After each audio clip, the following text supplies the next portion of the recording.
ये दिल की दुनिया अजीब मंजर दिखा रही है।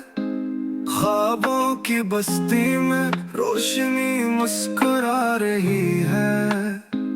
चांदनी का लम्स है, हुआ की नरमी का तहफा। यादों की खुशबू हर एक समत बखरा रही है।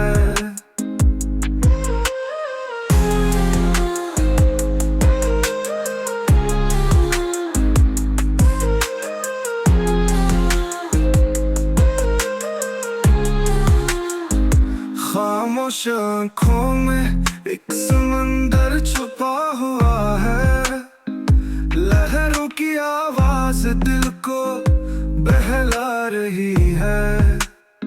फूलों के रंग बादलों की सुनहरी छाँव, वक्त की तस्वीर खुद निखर कर सजा रही है। रास्ते सुसान है मगर उम्मीद जिंदा है। महल सफर रूह आगे बढ़ती जा रही है।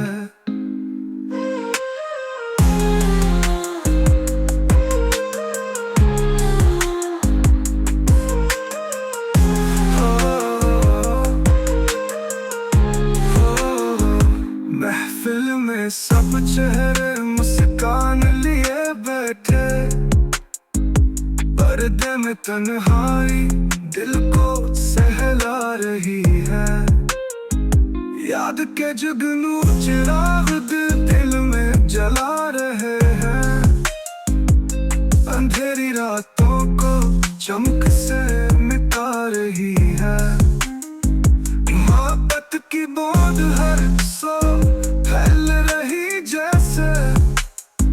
रीत की प्यासी ज़मीं को बहा रही है।